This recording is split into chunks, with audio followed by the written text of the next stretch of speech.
This is Focus on Africa from BBC World News. I'm Sophie Ikenye. Our top stories. Cameroon's Anglophone separatist leader is jailed for life, accused of terrorism, secession and rebellion. Migrants stranded for nearly 3 weeks on a rescue boat in the Mediterranean try to swim ashore to Italy. Concerns are growing for the welfare of those on board. Attacked with acid, the harrowing stories of victims in Uganda. These are my scars. I went through something. I didn't do this to myself. Someone just chose to do this to me, but I'm still here, I'm still alive. Also in the program, Unity in Celebration, the Kenyan festival where neighboring communities put aside their differences. It is a festival where everyone comes in unity to show their cultures and dances. It is a huge pleasure. And in sports, it's day 2 of the African Games in Rabat. We'll bring you news of who's made it onto the medals table.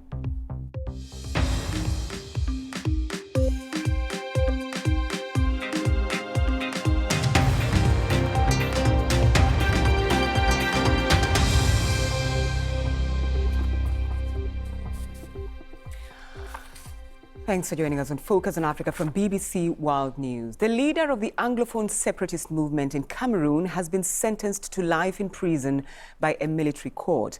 Julius Ayuk Tabe and 9 of his supporters were convicted of terrorism and secession activities. Mr. Tabe proclaimed himself president of the self-declared region of Amazonia in 2017. Now, the crisis started in 2016 when lawyers and teachers went on strike over the use of French in courts and schools in Cameroon's 2 Anglophone regions in the west of the country. And the declaration of autonomy in October 2017 by activists was rejected by Cameroon's President Paul Biya. Now, some members of the separatist movement took up arms that same year, and the military responded. The crisis has forced more than 500,000 from their homes. Now, Ayuk Tabe and 9 members of the movement were arrested in Abuja, Nigeria in January 2018 and deported back to Cameroon.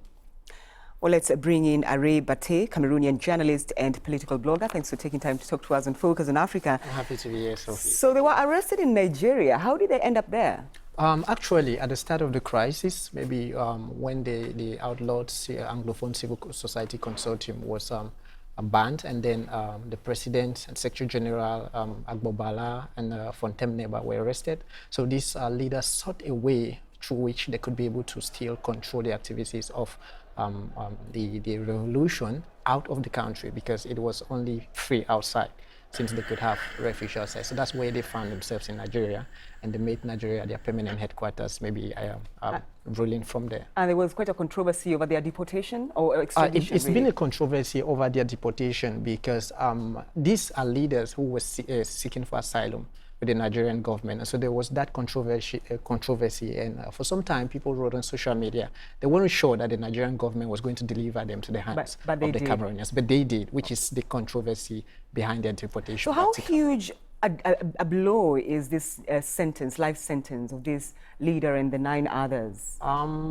It's a whole lot right now, and though it's like it's going to change the face of the revolution, but then we've been able to talk to a couple of people. We've spoken to the secretary of the interim government, who says that the detention, their life sentence is inconsequential, and that it has nothing to do with their struggle, because it has only been able to beast it up, because at some point in time, these leaders, before they had also elected an interim government, which is ruling right now. Even one of the activists, Mark Barretta, said, if the crisis and all of the sort of things that have happened in the crisis did not kill them, this is a time for them to be able to stand together. And to them, the crisis, the revolution is just taking another time. But is it really that straightforward, Are? Because we are looking at a separatist group that is also dealing with factions within itself. Yeah, that's true. Because since the beginning of the crisis, there has been that problem of the factions. And frankly speaking, there have been some different groups. But these activists claim that they can be able to solve and handle their issues within themselves and stand up against the Biya government. So we're looking at what they can do at the point. Now, the list of charges against them: rebellion, complicity in terrorism, financing terrorism, revolution, insurrection, hostility against the state, propagation of fake news and lack of identification. But both the Cameroonian military and the separatists have been accused of committing atrocities, Ari. This is actually... Does anyone really care about that? And what happens to these talk of mediation efforts to bring the crisis to an end? It's actually a bone of contention because, frankly speaking, the killings and the shootings have been on both sides. That's actually one of the things why people say that if there must be peace, then the both forces have to drop their arms for peace to reign. So there have been the shootings, and the most we have gotten are maybe publications from human rights bodies trying to say that the government should check the killings and things like that. But how possible is it that the government would check itself? And how possible is it, because we need a third party to be able to mediate? And one of the reasons why people say that the mediation, even the ongoing mediation, which is out of the country, cannot work because they want both parties to be on the table, be it the separatist forces and those represented by the government, especially at a time when the Anglophone regions have not had school. And the question that we are asking right now is if this act of sentencing these leaders to life imprisonment, if it's going to lead to the resumption of school, which has not been on for about 3 years now in the English-speaking regions. All right. Ari Bate, thank you for taking time to talk to us. It's always a pleasure being here. Thank you, Ari. Well, now let's take a quick look at other stories making headlines across Africa and the rest of the world. The Democratic Republic of Congo and Rwanda are preparing mass vaccination campaigns targeting hundreds of cross-border traders in a move to curb the ongoing Ebola outbreak. Cases recorded recently in the regional trade hub of Goma and just last week in a third province of eastern Congo have raised concerns of cross-border spread. Now, in Chad, a state of emergency has begun in 3 eastern provinces, including Sila. Now, the decision was taken because of a decline in security. Deadly ethnic clashes in the past week have left over 70 people dead and 35 injured. The state of emergency will be in place until September the 10th. Italy's Prime Minister has announced his resignation during angry exchanges in a packed-out Senate. The Prime Minister, Giuseppe Conte, criticized his former coalition partner, Matteo Salvini, for withdrawing his support for the government. The Interior Minister hit back, accusing the Prime Minister of weak leadership. Now, the row in Italy's parliament has been a key in determining the fate of around 100 migrants stranded in a rescue boat in the Mediterranean for nearly 3 weeks. Interior Minister Matteo Salvini had ordered the open arms ship to be blocked from entering the port of Lampedusa. In the last few minutes, the Italian prosecutor has now ordered the migrants to disembark in Sicily. At least 12 of the migrants jumped overboard this morning in a desperate attempt to reach the Italian island of Lampedusa. Gabrielle Westington reports. Jumping out of desperation, migrants launched themselves into the Mediterranean Sea in the hope they will reach the Italian island of Lampedusa. The rescue ship, run by charity Open Arms, has been at sea for 19 days. The situation on board has become desperate, with many requiring urgent medical attention. Passengers sleep with no space, sharing 2 toilets between nearly 100 people. We have experienced rough seas, evacuations, seasickness, anxiety and panic attacks. People have thrown themselves into the sea out of desperation. I appeal now at the human level. I'm not talking about the legal level. All these people must disembark in the closest safe port, which is there, 800 metres away. Some Italians claim Italy has borne too much responsibility for handling African migration to Europe. Interior Minister Matteo Salvini says charity-run ships have become taxis for people smugglers. Spain's acting defence minister has condemned this stance. I think what Salvini is doing regarding the open arms is a shame for all humanity. Spain had offered to take the migrants, but the journey there would take nearly 6 days. Open Arms has stressed the urgent need to disembark. 9 out of the 10 of those who jumped have been rescued by the Italian Coast Guard, but the lives of the other migrants on board the ship remain in limbo.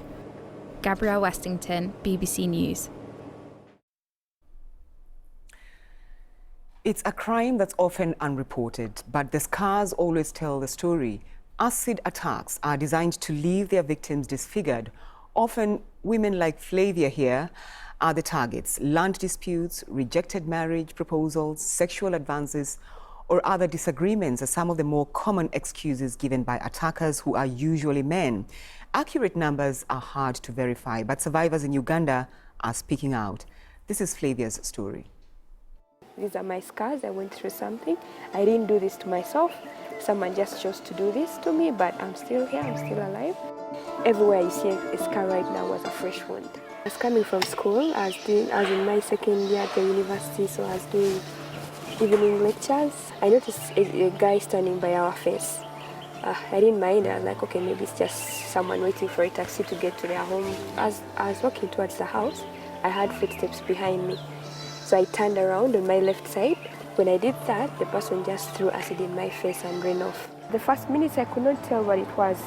I just felt like liquid on me and it was warm. A few minutes it started stinging. I could feel my skin like burning. So I started screaming and crying, jumping up and down. I had my handbag with me. The clothes I was wearing started burning, tearing off. I kept peeling them off as I kept running in the compound. Started walking to the shop. Fortunately, the lady who owns the shop and the whole building next door is a friend. So she gathered her sons. She's like, okay, carry her, let's put her in a vehicle and take her to the clinic.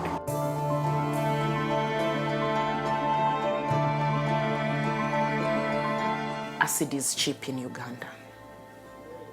And acid can be accessed anywhere at any time. The law is weak. Accessing acid is like me going to a shop and buying bananas or buying a bottle of water. And it is actually cheap to the extent that a person buys a cup at 7,000 shillings. And then it destroys somebody's life. I don't have everything I was born with right now, but I chose not to allow that to stop me from living. So choosing to accept, to believe, to love life again, to love myself again, I think is the most important decision any survivor can make.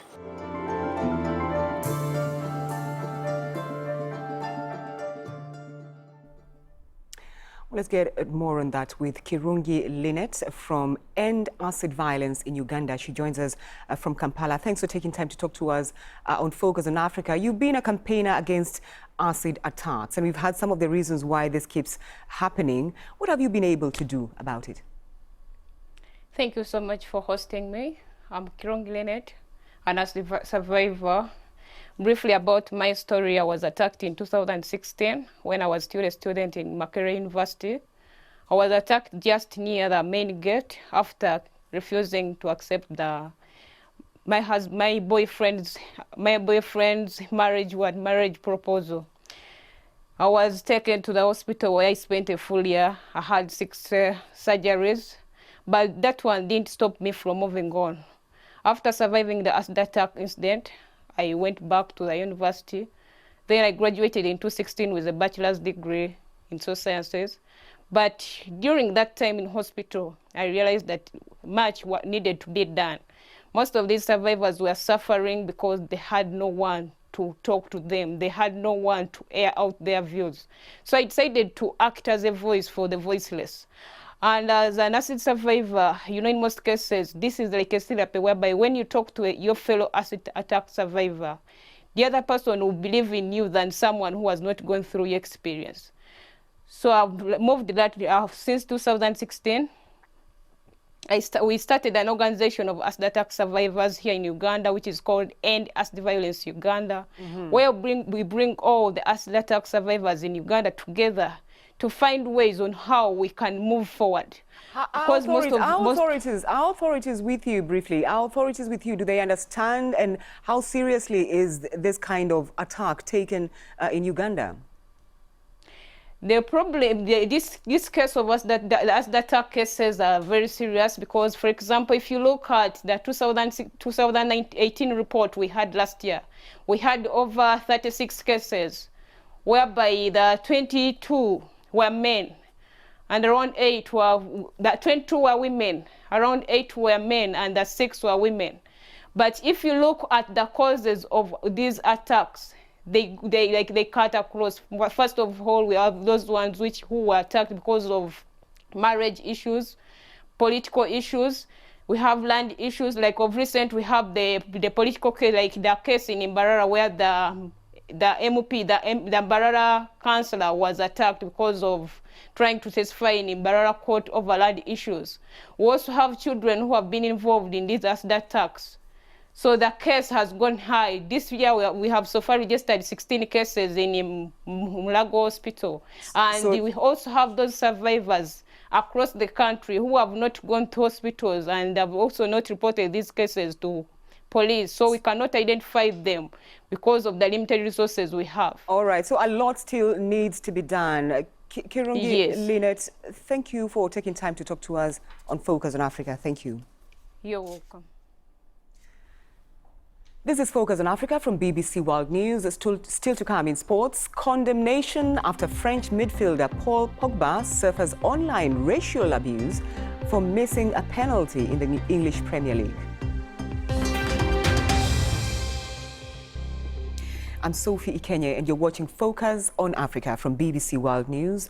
The top stories on this program. The separatist leader of the breakaway Amazonian Republic and 9 of his followers has been jailed for life in Cameroon, accused of terrorism, secession and rebellion. The Italian prosecutor has ordered the Open Arms charity ship disembark in Sicily. Around 100 migrants have been stranded on the boat for nearly 3 weeks after Italy's interior minister blocked it from disembarking on the island of Lampedusa. Welcome back home. That's the meaning of Tomglore, a festival in northern western Kenya where neighboring communities come together to celebrate life and culture.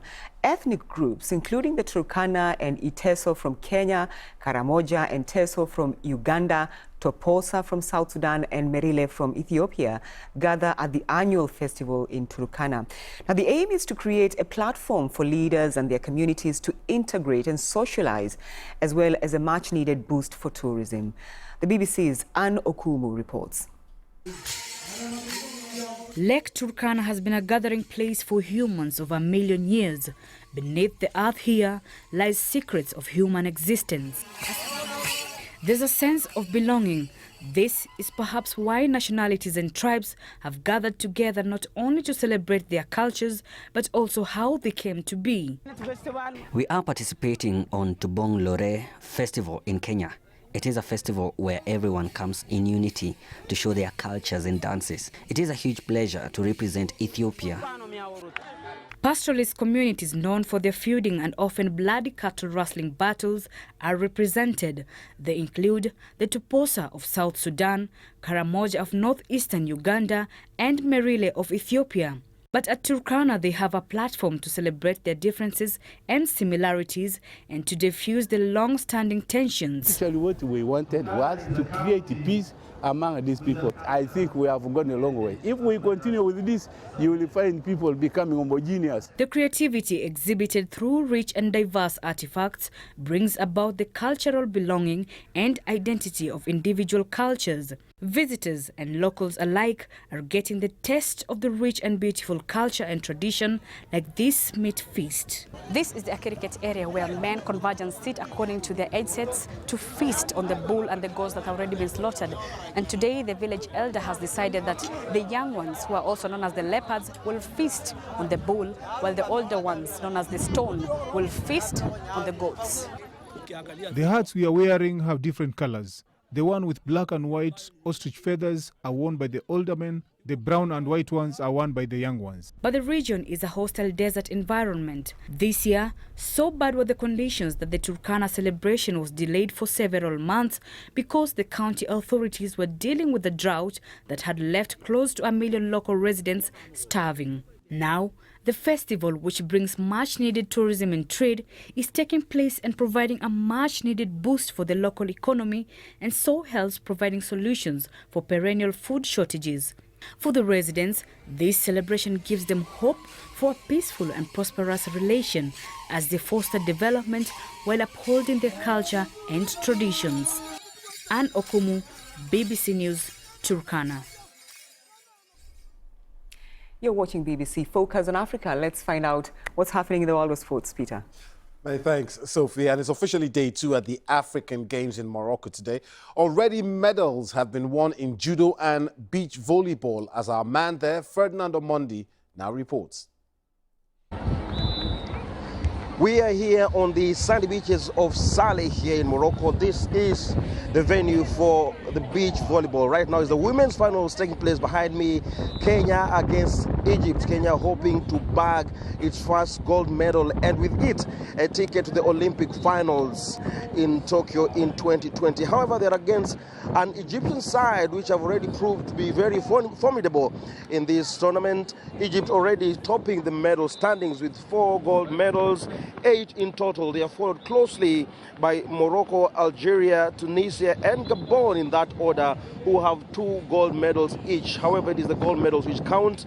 Otherwise, in terms of the total standings, it is Morocco and Algeria who top the medal standings with 11 overall, while Egypt have 8. So if Kenya do get the gold medal today, then they shall be going straight into the top 10. Tomorrow, other games which are also being used as qualifiers for the Olympics will begin, and that includes swimming and boxing. From Saleh in Rabat, I am Ferdinand Omondi for the BBC.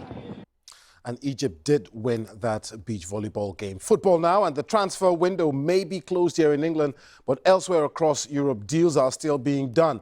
And Senegal goalkeeper Alfred Gomis has left Italy for France to join Dijon from Serie A club Espal. The 25-year-old, who was born in Italy, has signed a 4-year contract with the Ligue 1 club. He made 46 Serie A appearances, including 20 matches last season, and played in 5 of Senegal's 7 matches at last month's Africa Cup of Nations in Egypt. Algeria midfielder Adlen Guedura has completed a move to Qatar club Al Gharafa from Nottingham Forest for an undisclosed fee. The 33-year-old leaves Forest after his second permanent spell at the City Ground since joining from Middlesbrough on deadline day in February 2018. And former Liverpool striker Daniel Sturridge has arrived in Turkey ahead of his expected move to Trabzonspor. The 29-year-old was released by the Reds in the summer after a 6-year stay, during which he scored 67 goals in 160 appearances. Now, Manchester United have condemned the racial abuse aimed at Paul Pogba on social media after the club's draw with Wolves. Pogba was targeted after failing to score a penalty in the 1-1 draw at Molineux on Monday. The 26-year-old is the 3rd player in a week to be racially abused on social media following a penalty miss. Last week, Chelsea condemned abhorrent posts aimed at Tammy Abraham after his decisive penalty miss in the Super Cup against Liverpool. Then on Sunday, Reading striker Yakou Meite called out racist abuse sent to him on social media after he had a spot kick saved. And finally, how about this for a fun sport? Russia has hosted this year's International Tank Biathlon. Participants from 25 countries took part in the race. The competition follows the rules of biathlon as contestants race round a track, displaying skills in maneuvering the heavy vehicles and stop to hit targets with the tank gun. Russia won the competition this year, setting a speed record of 84 kilometers per hour in their tank. Zimbabwe also, by the way, took part in that competition. I went go-kart racing on Saturday. I saw that. It was so much fun. I think tank racing is next. Oh. Can't wait to see that, Peter. Can't wait to see that. Well, a quick look at our top story on Focus on Africa. The leader of the Anglophone separatist movement in Cameroon has been sentenced to life in prison by a military court. But don't forget, you can join me or talk to me on Twitter, the rest of the Focus on Africa team on social media. I'm Sophie. Thanks for your company.